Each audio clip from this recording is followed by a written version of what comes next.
Come on, check this out.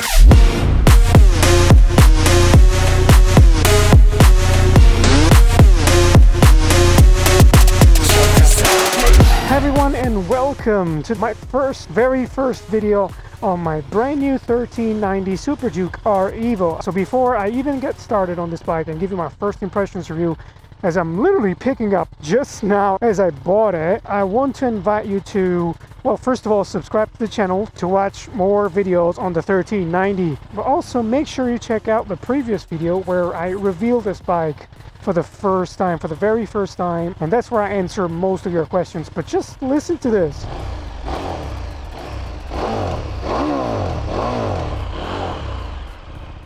It's not bad at all, is it? Now, let's get started, shall we? Alright, so here we are on my brand new bike. Oh my god, everything just feels so new. Alright, so I must admit, what a change from the 790 Duke. Completely different sitting position as well. You are leant over quite a bit compared to the 790 and also the 990 Duke, as I've just reviewed on the channel last week. Having said that, you know, I don't mind the sitting position. Foot peg position is very aggressive. Yeah, very aggressive. If you're wondering whether or not I am uncomfortable on this bike, so far I have to say not really. It feels like a grown-up bike, a much more grown-up bike.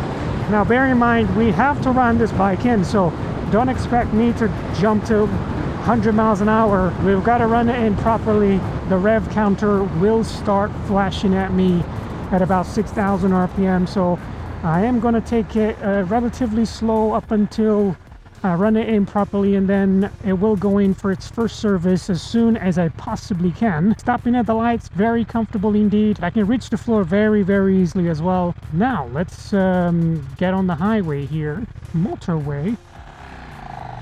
Very easy start.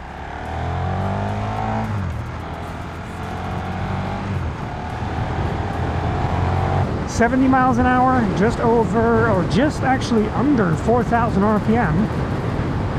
There's a little bit of vibration pretty much everywhere, in the tank as well, bottom of the tank a little bit. If we just pull back just slightly, go down to 60, 65 miles an hour in 6th gear, there's no vibrations. I feel no vibrations there. Maybe it's just my imagination. we'll have to check on that.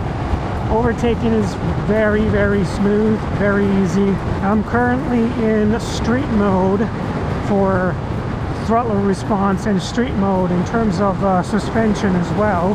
I've not changed anything. It is as it comes out of the factory. We'll obviously tweak things as we go on. Wind protection is actually all right, you know. I thought it was going to be a lot worse than my Duke, but it's a lot better than that. It's a naked bike, but the fact that you're leaned forward just a bit does help with wind protection.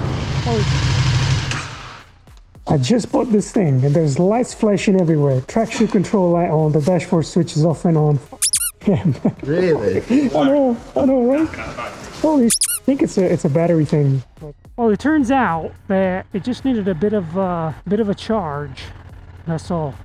The battery voltage was very low, so it's been sitting there at KD probably for some time now. All the lights and the dashboard and whatnot was a bit funky, wasn't it? The guys here at BHP UK, as soon as I put the 600 miles on the bike, they're looking to remap it. They're looking to make a whole remapping program on the bike, as well as perhaps building a full system exhaust, because why not?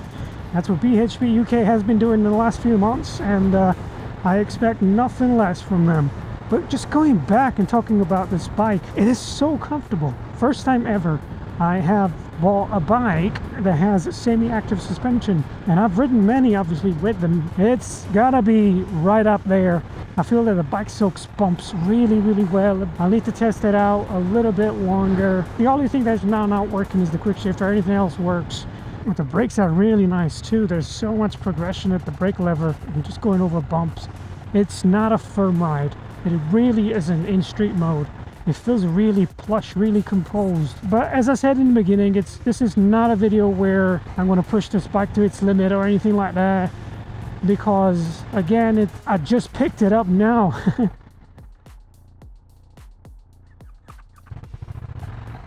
And now look, there's another error. It says fuel pump. What? What's going on with this bike? I should probably just take it back to KD, shouldn't I? But yeah, they need to sort some things out. The battery might be the accomplice here. I'm not so sure, but it's screaming at me with so many issues already. Now, I'm not sure if anyone has bought a 1390 Super Duke before, and if this has ever happened to you, let me know. This is absolutely insane. There's something going on. Fuel pump, engine light, what is happening? Okay, well, I think it's pretty much enough for this video. If you'd like to see more updates on this bike, and I hope you do, because there's going to be a lot more going on. I'm sure we'll fix all those little issues and niggles that have just come on the bike. It's a KTM, innit? You gotta just kind of like, it's all right, it's okay, don't worry, we'll sort you out. I'm sorry I couldn't give you any more today, but I feel like this bike needs to go back to KD just to sort these little issues out. But I'll keep you guys posted in the next video, so make sure you like and subscribe to this video to watch more, and I'll catch you in the next one.